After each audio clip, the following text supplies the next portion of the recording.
All right, man, Amazon delivered, so we're back on the horn again. I got 6 of these inline fuses that are really nice. They're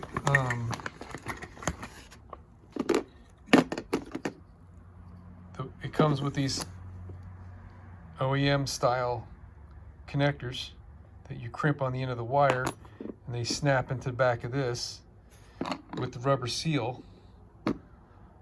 I mean, these things are nice, man. And then you stick the fuse in there, and after the fuse is in it, then you plug it into the housing. So this is going to be like absolutely perfect for what I need to do. So I'm going to start with this. This is some leftover wire. It's this 12 gauge wire. It's just a little on the big side, but that's fine. I need about, I don't know, 6 inches or so of this. Right around there. And I'll show you how these crimps work. It's really fabulous. Hang on. All right, this is going to take a few shots here because I only got one hand, right? So I trim my wire. Okay, and the wire is going to sit in there like that. And one set of those crimpers tangs towards the right crimp on the wire, and the other crimps on the insulation. I'm going to strip off just a hair more, not strip off, cut off just a hair more hair of the wire. It's a hair, a lot of hairs here, man. It's a little bit long. Hang on. All right, so these are the crimpers that work for this. You notice the bottom here is shaped kind of like a W for these two, and that's what causes the ends to like fold under and all the way around. All right, let's see if we can. So see how the little tangs in there are ready to be folded over? I'm actually in the 20 to 22 wire gauge size. Let me see how it fits in the other one. Yeah, that's a better fit. All right, so now let's stick the wire in there and crimp it. Jeez, I don't know how to do this with 2 hands here. All right, I just partially got it crimped. So you could, I just can't do this, man.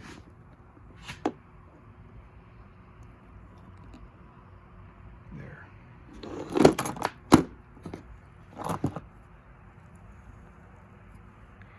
Beautiful, huh? Just like a factory job. I'm gonna give this a pull test, and then we're gonna crimp these guys. Well, I boogered it up a little bit. That wasn't fully seated down in there, but that's gonna be fine. And if you're really anal about this, you could put a little bit of solder on that wire right there. And that's what it looks like. I expected these to go in from the back, but they go in from the front. They go in from this side.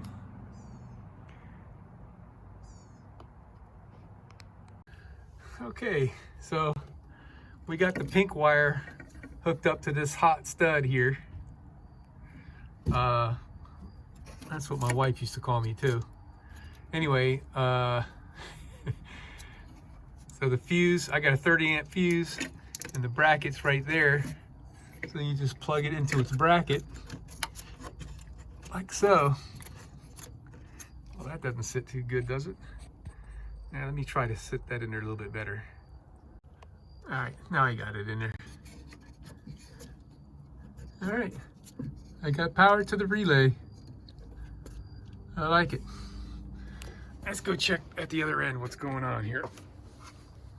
I already checked it here, but it just feels good to see the light come on, you know what I mean? All right. Thank goodness for old tools, huh?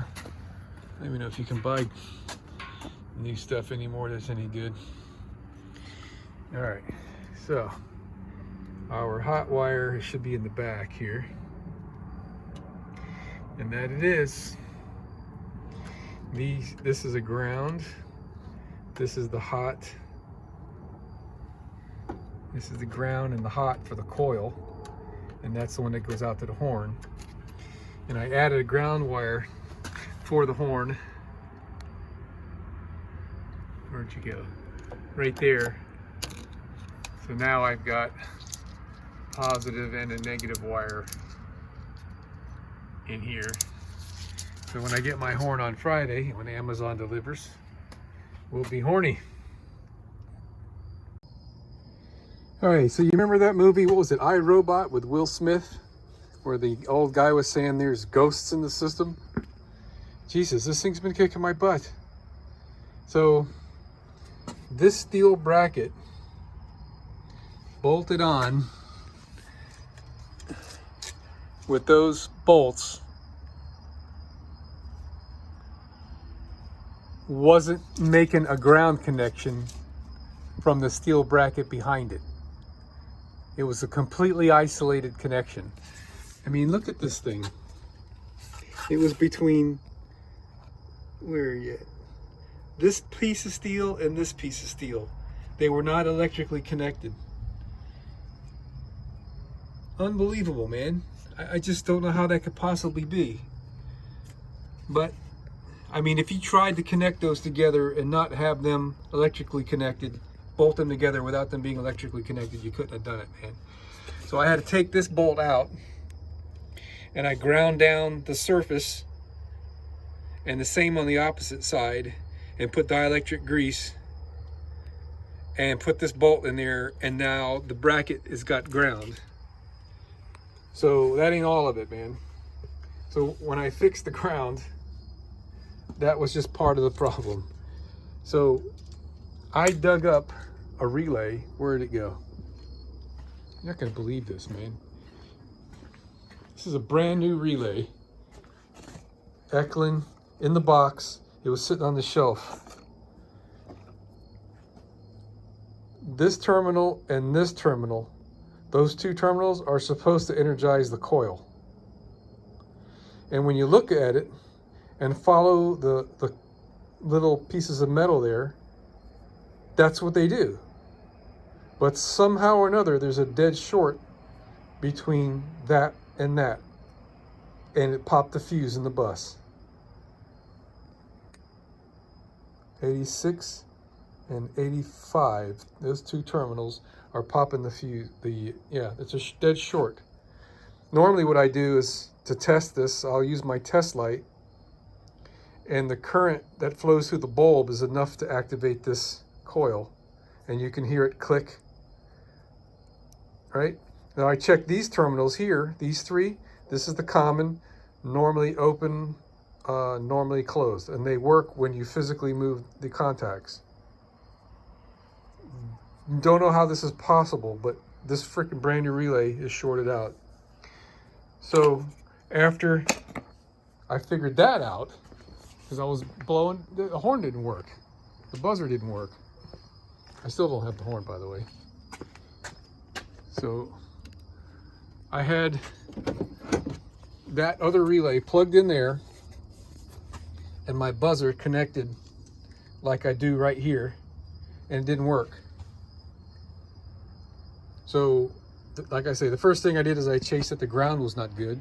I fixed the ground, it still didn't work. Then I went back inside the bus, and I made sure that we were still getting a ground circuit through the steering wheel, and it was.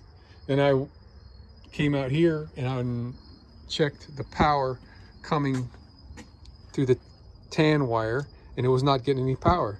So then I went to check the fuses, and the fuse was popped. But anyway, we got all that fixed, and now we have horn circuit anyway, and it's 100% consistent and reliable, and it's going through the relay. The relay is working. Unbelievable, man. God dang it, why are things so hard? All right, Amazon delivered. So this is how that box was when I opened the cardboard box. The blue one in there was all blown to pieces. You know, it's a long trip coming from China, right? Takes a beating. So there was something clicking around inside the horn. When I got it, you could hear it clicking when I would shake it.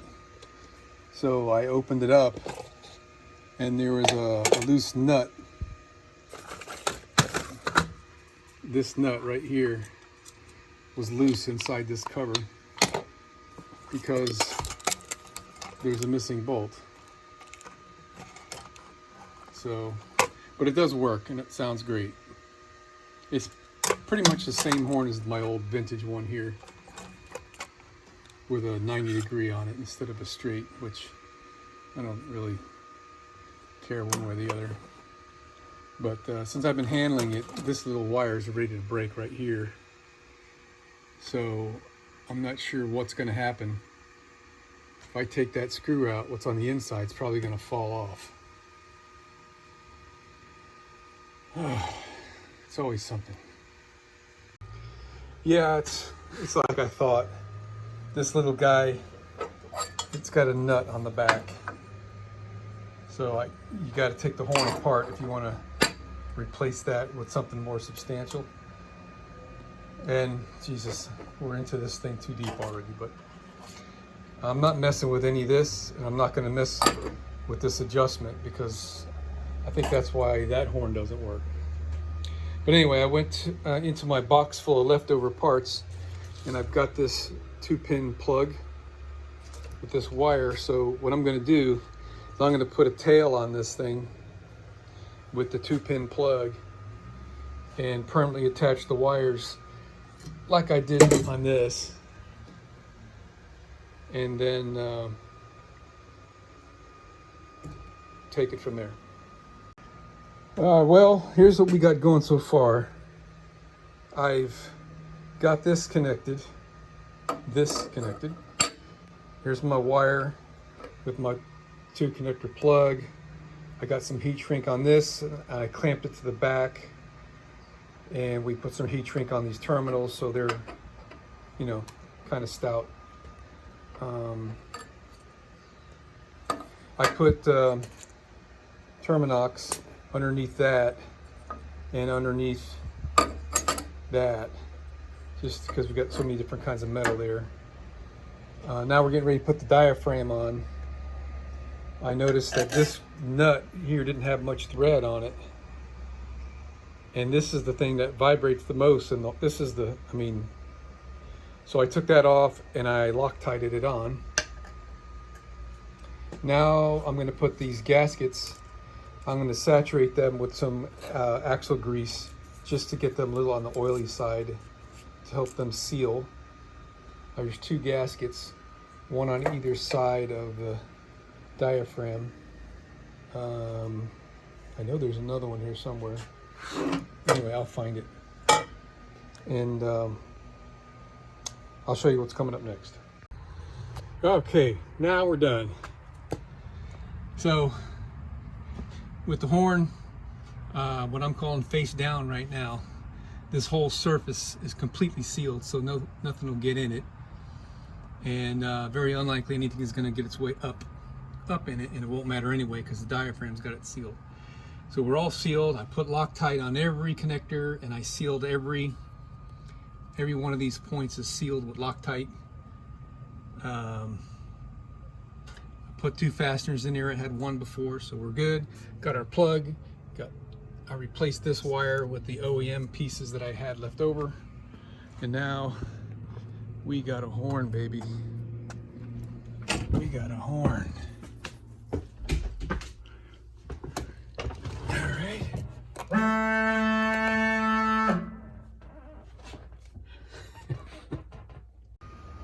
Well, I figured out why my old horn quit working. It was full of water.